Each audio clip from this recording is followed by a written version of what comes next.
Hi అండి అందరికీ welcome to VM Rayalaseema mother food logs.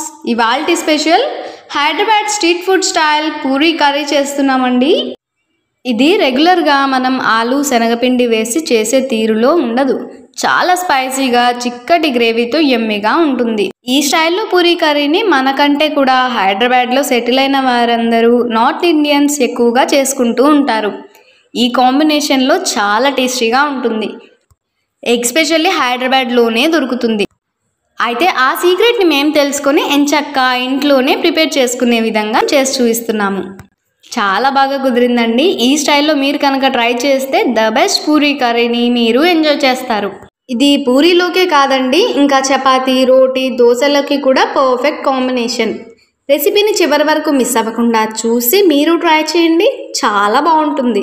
ఇంకే మాత్రం ఆలస్యం చేయకుండా ప్రాసెస్లోకి వెళ్ళిపోదాం. ఇంకా ప్రెషర్ కుక్కర్లో 3 టేబుల్ స్పూన్స్ ఆయిల్ వేసి హీట్ అయ్యాక 1/2 స్పూన్ సోంపు, ఒక చిన్న ముక్క దాల్చిన చెక్క, 2 ఇలాచి, కొద్దిగా రాతి పువ్వు వేసి కాస్త అలా ఫ్రై చేసేసుకొని దీంట్లోనే సన్నగా తరిగిన ఆనియన్స్, 2 రెమ్మల కరివేపాకు వేసి ఆనియన్స్ బ్రౌన్ కలర్లోకి వచ్చేంత వరకు ఫ్రై చేసుకోవాలి. అలాగే 6 పచ్చిమిర్చి స్లైసెస్, 1 స్పూన్ అల్లం వెల్లుల్లి పేస్ట్ వేసి కలుపుతూ పచ్చివాసన పోయే విధంగా ఫ్రై చేసుకోవాలి. ఇంకా ఒక పెద్ద సైజ్ టమాటో పీసెస్ వేసి బాగా మెత్తగా కుక్ అయ్యి ఆయిల్ పైకి తేలేంత వరకు కుక్ చేసుకోవాలి.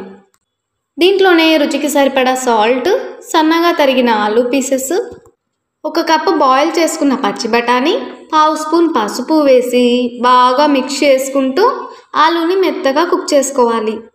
మరో బౌల్లో 1/2 కప్పు కోకోనట్ పౌడర్, 1 స్పూన్ పప్పులు, 1 స్పూన్ సోంపు, 4 జీడిపప్పు, 1 స్పూన్ ముందుగా నానబెట్టుకున్న గసగసాలు వేసి వీటన్నింటినీ కూడా మిక్సీ జార్లో మెత్తని పేస్ట్ లాగా చేసుకోవాలి. ఈ టైప్లో పేస్ట్ చేసుకొని కుక్ అవుతున్న కర్రీలో వేసి బాగా ఈ మసాలా పేస్ట్ అంతా కూడా పట్టే విధంగా కలిపేసుకొని 1.5 కప్పు వాటర్ కూడా వేసి మిక్స్ చేసేసుకోవాలి. ఈ మసాలాలో జీడిపప్పు వేసాం కనుక ఒక 2-3 నిమిషాలు బాగా కలుపుతూ కుక్ చేసుకోవాలి. లేదు అంటే అడుగున మాడే అవకాశం ఉందండి. సో మనం దగ్గరే ఉండి మిక్స్ చేస్తూ కుక్ చేసుకోవాలి. కాసేపు ఇలా కుక్ చేసేసుకొని ఆ తర్వాత మూత పెట్టి 2 విజిల్స్ వచ్చేంత వరకు కుక్ చేసుకోవాలి. కరెక్ట్గా 2 విజిల్స్కి కర్రీ చూడండి థిక్గా అయ్యి పర్ఫెక్ట్గా కుక్ అయింది. లోపల వెజ్జెస్ కూడా పర్ఫెక్ట్గా ఉడికిపోయాయి.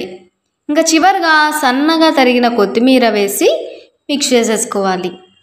చూడండి చిక్కటి గ్రేవీతో స్పైసీ పూరీ కర్రీ తయారైపోయింది. ఈ కర్రీని పూరి, చపాతీ, పరోటా, దోశ దేంతో సర్వ్ చేసినా టేస్ట్ అనేది సూపర్గా ఉంటుందండి. మేమైతే పూరీతో సర్వ్ చేసాము.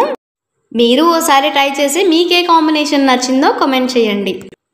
చాలా సింపుల్ అండి, కానీ స్ట్రీట్ ఫుడ్ వాళ్ళ దగ్గర ఆ టేస్ట్ ఎలా వస్తుంది, ఏ పదార్థాలు వేయటం వల్ల వస్తుందో అలాంటి టిప్స్తో ఈ రెసిపీని మీతో షేర్ చేసుకున్నాము.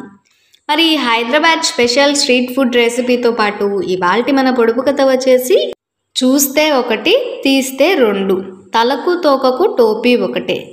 ఏమిటది? పెన్ను.